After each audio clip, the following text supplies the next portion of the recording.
411 Live. Where you can learn about issues that impact us every day.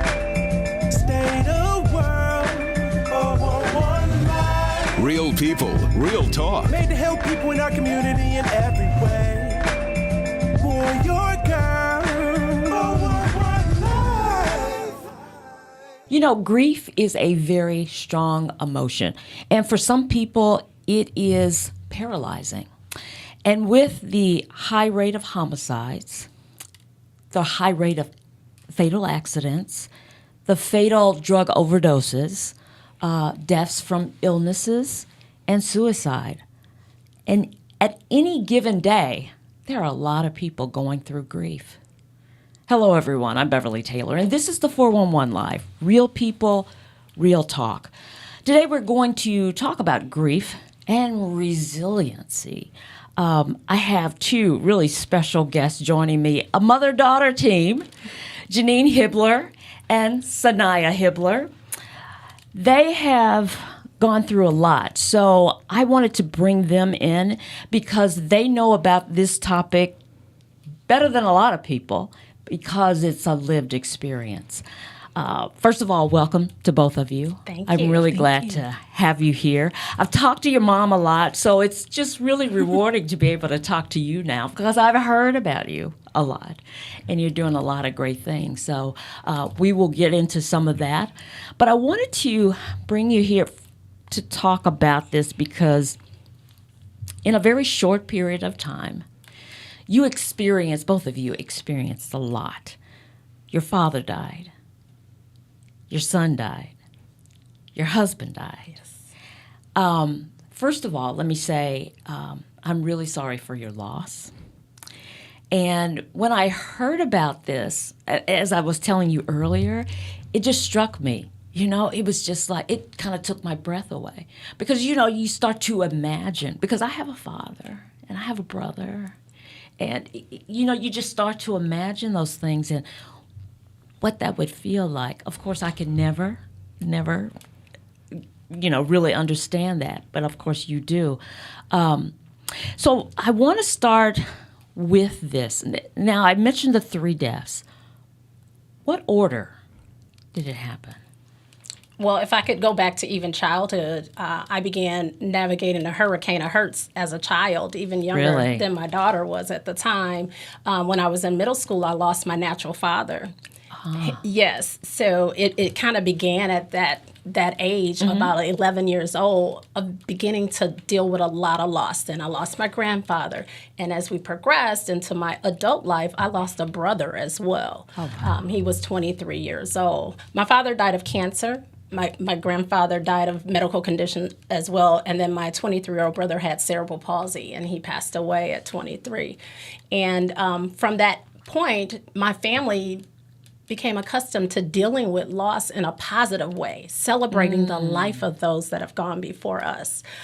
So obviously, fast forwarding it to the time that you're aware of, in March of 2020, I was on a business trip and got the worst call of my life. My husband was weeping and screaming in the phone. And all he could say was, Justin, Justin, Justin. He couldn't go into words about what was actually occurring. So I knew it was something serious. And then I got a call from the local police chief in my community. Yeah.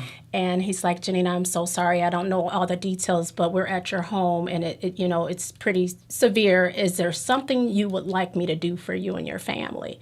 And the only thing I could think about at that time was to get to my daughter, Sanaiah, who was in school, and then I could make all the other calls on my own, which I did. I was in a conference. I excused myself. I went into a private office.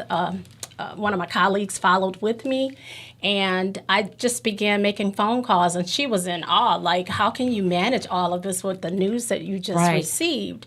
And at that time, he had not passed away, but he was in very severe condition. So I called my oldest daughter, and her family rushed to the hospital to be with my husband and my younger son. So it was just a series of things that I've been trained to manage emergencies anyways, that I was directing traffic, as I would say, do this, do that, and everyone was calling me. And, you know, it was kind of surreal but I think God prepared me for it. As I was departing for the trip, my son Justin, he said goodbye to me, and I felt like something wasn't going to be the same when I came back home. So I was able to manage it because he had already been going through a series of mental health challenges. And the look that he gave me and our goodbyes, it truly was the last time. And I was like, okay, God, you know what you're doing. So I trusted the Lord from that point on. We just moved fast forwarded. We lost a few people in our church. This is in the midst of the pandemic. We lost a few people in my church. My husband did funerals. And then September, I got a call from my niece. Granddad is in trouble. The paramedics are here. You have to get here. So once again, I started directing traffic, calling different ones to go assist my family. And he didn't make it, obviously. And several days he stayed in a coma, and we finally had to make the decision to let him go. And my brother was a trooper. Yeah. After experiencing my younger brother dying in the home and now my dad. Fast forwarded, that was September 2020, January 10th of 21, my husband came home from preaching a sermon. He was a senior pastor at Cedar Hills Church. And he came home, I fed him dinner, he went to bed, and he woke up in a panic. He didn't say anything to me, but he started getting dressed and putting things on. I believe he was trying to drive himself to the hospital. Oh, wow. Without telling you. But without telling me. That's the type of person he was. He didn't want to, ruffle any feathers. He's driven himself to the hospital before. But this time was a lot different. He went upstairs. I didn't hear him. Then I heard a thump, and he's always knocking things over. So I'm thinking, oh, he's in a panic. Don't worry. But by the time I got upstairs, he was gone. Wow. He was sitting on the bed. He had flopped to the bed, and he was gone. And I called Sanaiah. I yelled to my older son. I'm like, we can try to do CPR. Let's get him to the floor. Sanaiah called 911 and just started directing traffic once again. And I'm just grateful that God prepared me every step of the way for everything. All the careers I've had, all the training that I've had, I just put it to practice. And I was so calm about the episode that the emergency responders who knew me, because it was in my community, they said to me, you do understand what we're doing? I said, yep. I'm going to get out of your way. Go ahead and take care of what you need to do. I'm calling my family. They're on their way, and just really saying, Lord, have your way, because I can't stop anything. I can't control. God is in control. And I remember calling my childhood pastor, and when I called her to tell her, she's like, no, Genene, that can't be happening. I said, no, he's gone. They're working on him, but he's gone. And, just a word just passed really quickly. He was the senior pastor of a church. All the church members started calling, and as they were calling, they were grieving more than I was, and I was consoling them, and they're like, I'm calling to talk to you, to comfort you, and you're comforting me. I said, because God is he's got it all in control. And I said, my biggest thing is to allow God to use me in this season, to do whatever he calls me to do. And ministering to those that were hurting and dealing with loss during a pandemic was what he called me to do. So taking my assignment seriously, I just moved forward. And I just, even as of today, I continue to move forward and walk in whatever God has for me. I'll pause there because I know Sanaiah probably has a different account of how all this transpired for her. But I do want to say that from that date, of my son's passing, which was March 12th of 2020, to today, I've lost over 20 family members. Oh, my God. And this is what I do. They call me. I'm the first person they call. This one's in trouble. This one did this. And I direct the traffic. And it's just a part of the love and care and compassion and concern I have for my family. Right. Okay, so what you said, it's like light bulbs to me. I get it. Because I'm not surprised by what you said based on what I know of you now, because I recently met you, and how you operate now. You're a task-oriented kind of person. You move. So that scenario makes sense to me, but what I was attributing it to was your career, because you are a former police officer, Milwaukee police officer, and you worked in emergency management with Milwaukee County. So you're dealing with these kind of tragedies and emergencies, and how you move to this point, you move to this point, you move to this point. So that made sense to me. But hearing about your past growing up, losing your dad at 11, all these people, and the home environment where they embrace all of this and look at it on the spiritual side. Okay, we know where this person is going. We're going to celebrate this life. Okay, so all of this is really connecting in my head. Absolutely. But I want to go to this young person over here, Sanaiah. So we're talking 20, you're 16 now. Mm-hmm. So we're talking 13 when all this stuff was going on. So first you lose your brother. Mm-hmm. And while I was at school, so I had no knowledge of it. I was already kind of not having the best day that day. Mm-hmm. And kind of similarly to my mom, my last exchange was with my brother is that Justin, he had came up to my room when I woke up that morning, and he wished me off to school and told me to have a good day, which he did not do too often. Mm-hmm. So I already knew something was a little bit off, but I tried not to think too much about it. But I already knew kind of what was going on mentally with my brother. I had seen his different behaviors and things at home. And so when I was at school, there was a teeny tinge of worry in my heart, but I tried not to worry too much about it. I'm the type of person as well who kind of just, I don't want to say I bottle things up, but I put things either on the back burner or I assess those things later. So when I was at school, what had happened was I was called down to the office right after coming inside from recess, because I was still in middle school, so we still had recess. And I remember when the guidance counselor who was taking me there, because they had sent the guidance counselor to come get me, which also does not happen very often. So I knew something was a little bit wrong. And then when I finally got to the office, it was my father, my other brother, Gerald, the youngest, and then my uncle and my older sister. And so obviously I knew something was going on, and then the SRO was also there. So I was like, oh my gosh, what is happening? Yeah. So thankfully they made sure that they had me out of the building before they actually told me what had happened. Mm-hmm. And of course that was a very stressful day because, at first I knew Mom was on a business trip, so I thought something had happened to her. But then when they finally told me that it was my brother, of course you have that immediate heart drop and that disbelief at first. You're like, no, that can't be actually what happened. Mm-hmm. I need a different explanation for this. But then when that finally, settles in and you get that acceptance, which it doesn't happen immediately. Sometimes it takes days, sometimes it takes months, years, and stuff like that. And it definitely did take a while for me to finally accept the fact that he's gone, he's not coming back. I was constantly sitting at home waiting for him to come back from work or waiting for him to come back. And obviously he wasn't there. And then flash forward to when my grandfather passed. That was another one that I had a lot of disbelief with that one as well, because we didn't live in the home with my grandfather, but my grandmother was living with us. And so, just having to be kind of just sat down and told what happened.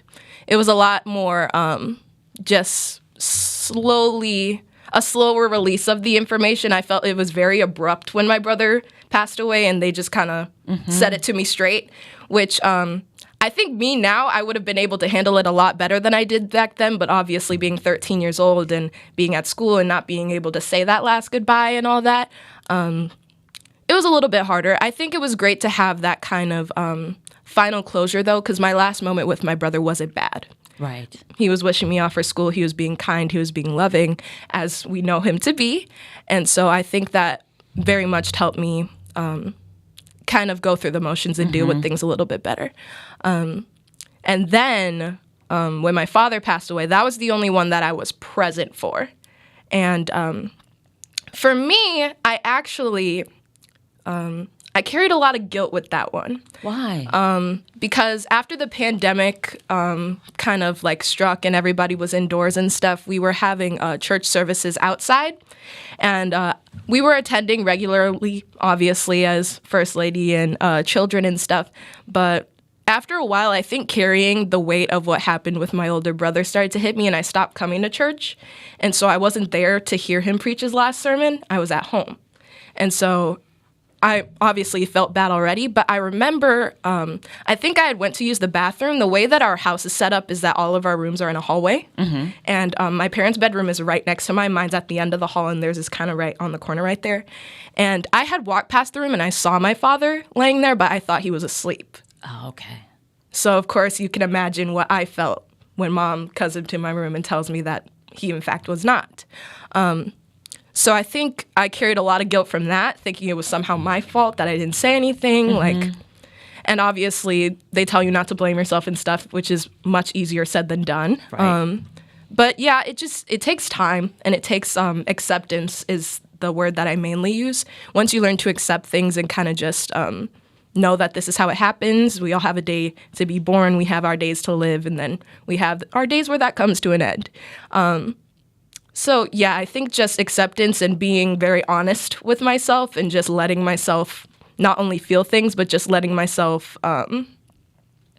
just have an understanding of things. Because I think when you go through these things at such a younger age, obviously, I think there's some growing up that needs to be done in that process for sure. Because you may think that part of your childhood has been taken away having to go through something so deep, especially having these 3 tragedies happen in a 10-month period where it was like I didn't even get a time to rest before the next and the next. Yes. So, yeah. And I think if I didn't have, obviously, my mother and then my older brother and my grandmother there to go through this with me, because unfortunately not everybody has that support system, and not everybody has people around to help them deal with those things. But I think if it wasn't for family, that, you know, those things would have been a lot harder. So I'm thankful for the people that I do have in my life that were able to help me through that. Because another thing is, like, we were starting to mention I'm in the performing arts and in entertainment and stuff. And of course, since my brother passed away right before that pandemic struck, a lot of people like to think that, oh, maybe theater and stuff was like your outlet to get out of that. But I'm like, not really, because everything was shut down.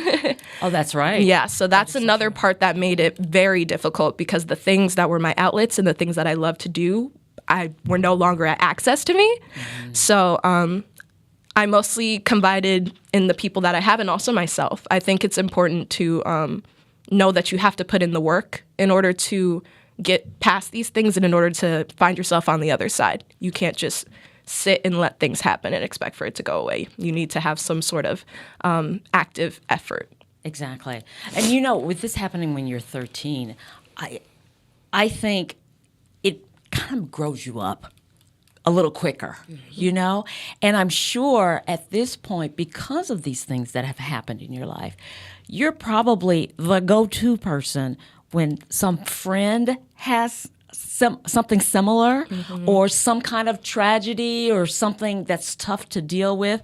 They probably gravitate to you because they know that you've experienced it. And with that comes wisdom at that very young age. Right. You know what I mean? Mm-hmm. Okay. Hold that thought, because I can hear, I see the wheel turning in your head. We're going to take a quick break, and we're going to come back, and we're going to talk a little bit more with Sanaiah and Genene Hibbler. We're talking about grief and resiliency. So stay with us.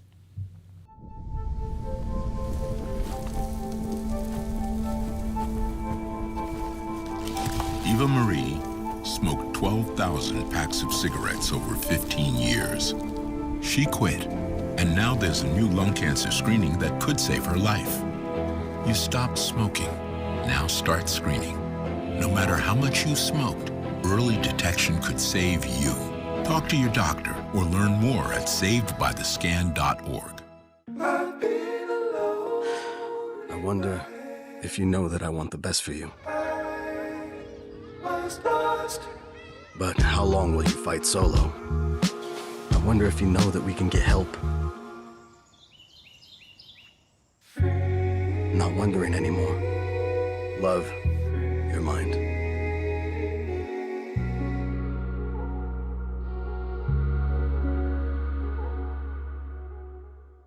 Welcome back to the 411 Live. My guest, Sanaiah Hibbler, and her mom, Genene Hibbler. We've been talking a lot about grief, and of course, we will be talking about resiliency.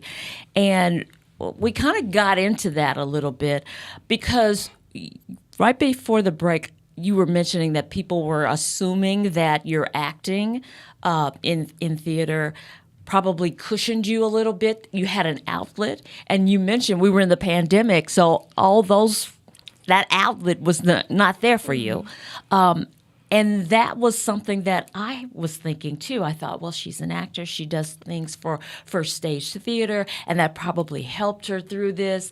And I totally forgot that things were shut down. We were in the pandemic. And you were saying that really what helped you was that family, that girding up, so to speak, that support that you had. And you were saying, I mean, you were already kind of in that you're giving all this advice and helping other people grieving for your husband's loss when you would think that they would be helping you. But as strong as you are, knowing the things you know, I mean, you know where your husband is. Absolutely. But we still miss that physical presence. Oh, right? absolutely. Absolutely. Physically, I went through some physical challenges that I needed to change. I started gaining weight, being at home, not out and about during the pandemic, as well as just the level of stress that comes with everyone's concerns. I had no time to deal with what I was going through. I think it was a year later before I cried my first tear after my husband passed because there was always something to do.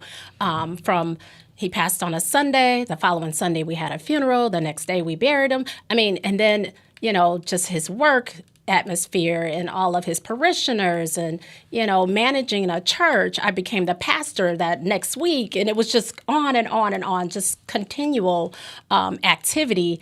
And my children, they said, Mom, we don't want you to be a pastor anymore. Pastoring killed Dad. All the work and all the stress and the strain and the grief. The pandemic brought a added layer for the average service person, regardless of what career you were in. Healthcare was failing. Our system of healthcare was failing. Just people's ability to to have the wherewithal to know what to do. So people needed a break, and they weren't able to get one. So unfortunately, people succumbed to the atmosphere and the pressures of life. And that's what I use for my family in particular, starting with my son's death. Then my dad had a heart attack. And I believe that pressure from my son's death caused my stepdad to have a heart attack. He would call me literally on the phone to just hear my voice to make sure baby, I'm just calling to see if you're all right. And but stay on the phone for an hour, Then I taught him how to use video calls, and then he would call and I would be cooking dinner and he just wanted to check, to make sure I was okay. But in the midst of all that, my husband was going more than ever and never had a chance to grieve my son's death as well. So watching people in my own family not manage grief properly caused myself and my older daughter, Sabri, to say, hey, we got to do something better. We have to take care of ourselves. We have to find safe, positive outlets to make sure that we're processing what's going on in our own lives. And my daughter was, as my husband passed away, my daughter was preparing to moved to Texas. I think it was right around the time my dad passed away. My daughter was moving to Texas, and she didn't want to leave because she's like, Mom, I can't leave you here by yourself. And I'm like, I'm not by myself. And I always tease my children because my grandma would say after my grandfather passed and she would be home alone, I said, Grandma, I feel so bad you're there by yourself. She says, I'm not here by myself. It's me, these three walls, and Jesus all the time. So I kind of would use that with my children, and I was encouraging my daughter, no, go and do whatever God has called you to do in Texas.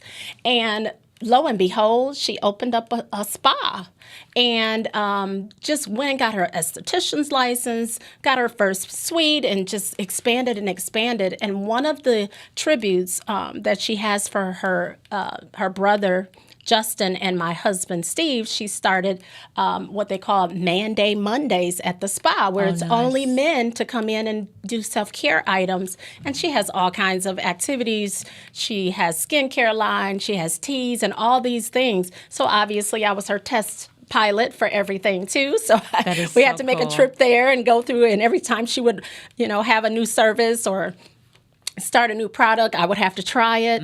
And then I realized, I was like, she's really onto something here. She's really onto something. So I'm so grateful for Eminence Spa. And we're preparing to go there for our annual outing to the spa in a couple weeks. But that's something that we started putting on the forefront is self-care. So her Man Day Mondays turned into, at my house, Me Day Mondays for me. So I would, clear my calendar on Mondays, and people would open up my calendar like, why is there a line? I was like, I can do whatever I want that day.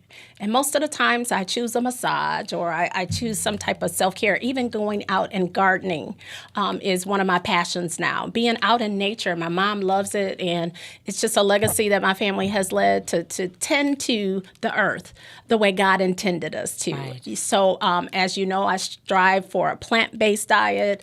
All of these things transpired after the death of my husband to make sure that I was going to be here to take care of others, as well as to care for my mom, who also lost her mate. Right. Yes. Right. And so you, just moving along because we're almost out of time, but you guys have taken what you've gone through and you're helping other people. Absolutely. And I was mentioning, I'm sure that there are some friends who maybe they thought about suicide, or they know someone who has committed suicide, or they've lost their father. Do you see them gravitating to you? Yeah, for sure. But I also think there's that there's a sense of guardedness when people know that you've been, especially with how many times I've been through the same cycle. Sometimes they're scared because they're like, oh, my grief's not as big as yours, so who am I to speak on this, and who am I to feel hurt when you've been through so much? And I always try to let them know that it doesn't matter what happened or who it was, it's how it affected you. Because maybe that one person passing away affected you like 10 times more than 3 affected me. Right. So it's always important to I think I use comforting others as a way to comfort myself as well. And I think that's a great way, the give and take, And I think especially for young people, and especially during the pandemic, there's the statistics of like suicidal rates going up, especially in adolescence and stuff.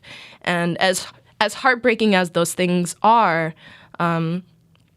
it's important to make sure that you're checking up on people as well, and making sure that you don't forget about people, of course, because it's unfortunate. There have been a lot of moments where the first time we're talking to family members in like a couple years or a couple months is to tell them that somebody passed, or sometimes we don't get to say that last goodbye to somebody because we haven't spoken to them in so long. So that's also been our thing, is we've been trying to visit family in person and talk to family, video call and things like that, just to let them know that we're thinking of them, and just to make sure that we're having that consistent contact and letting people know that they're loved, because that's another very important thing to let people know, because, not everybody feels that way 100% of the time. And sometimes you do need to be told, because even as much as you may know it, it always feels so much better to have somebody tell you. So absolutely. From the mouth of a child. Yes, girl. You have grown in wisdom. And we're almost out of time, but you started the heart-to-heart compassionate widows circle, because you're now a widow. Yes. And you know what that looks like, and you're giving to other people. Like you were saying, you're blessed to be a blessing, right? Yes. So how is that going? It's going great. We reached our 1-year anniversary on the anniversary of my husband's death, 2-year anniversary of his death. So we celebrated and just remembering, the scripture talks about widows 81 times. 81 times. And the average person doesn't understand the call to action that the scriptures tell to take care of the widows and the orphans. And it really hit me when I became a widow and I started thinking back in my lineage. My grandmother was a widow. I have several aunts that are currently a widow. My mom's been a widow. So I'm thinking to myself, what can we do to show the love and care and concern that God has for widows? And most widows are caring for orphans. There are grandmothers that are widows that are caring for their grandchildren because both the parents have passed on. And during the pandemic, we saw a lot of that. Yes. And I think we have, spent a lot of time talking about mental health, but there are other things that we need to really take up the cause for. In particular, widows and orphans, financial constraints, and there's a host of things. There are 14 million widows in the United States. That's an average of 40 widows per church. Wow.